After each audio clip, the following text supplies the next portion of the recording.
এতিয়া মই আপোনালোকক দুটামান কথা ক'ব খোজো যে আমি কিয় ইলেকশন খেলিব খুজিছো।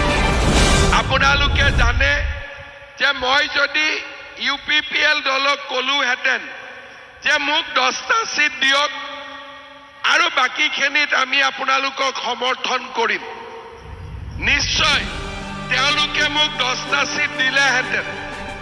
যদি মই BPFক কলোহেঁতেন যে মোক 10টা সিট দিয়ক, 30টা সিটত আপোনালোকে ইলেকশন খেলক, মোক 10টা সিট দিলেহেঁতেন।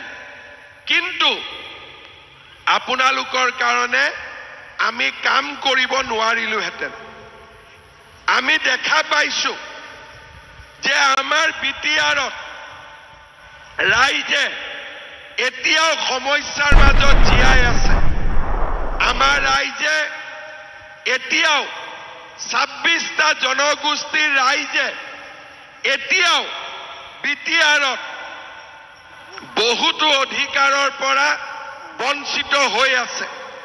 আমি যেতিয়া পাঠশালাত যাওঁ, আমি ভবানীপুৰত যাওঁ, আমি নলবাৰীত যাওঁ, মানুহক মই সুধো যে আইসকল কওকচোন অৰুণোদয় কোনে কোনে পাইছে?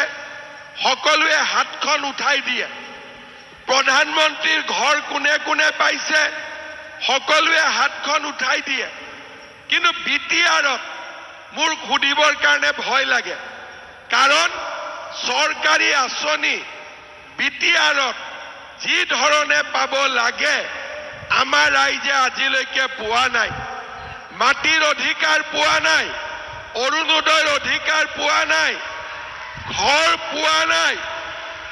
আৰু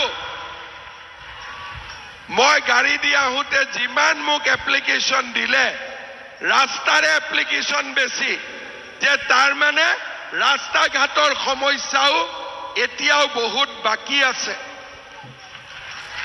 এতিয়া ৰাইজে চিন্তা কৰক, আমাৰ বিটিআৰ বড়ো ৰাইজ আছে, ৰাভা, খৰণীয়া কছাৰী, মদাহী কছাৰী, মদাহী, বৰ্মন কছাৰী, সোণোৱা, আমাৰ নাথ, যোগী, কোচ, ৰাজবংশী, কলিতা, গোৰ্খা ভাষী, বঙালী ভাষী, হিন্দী ভাষী, আদিবাসী, জলহা, গৰিয়া, 26টা জনগোষ্ঠীৰ মানুহ আছে।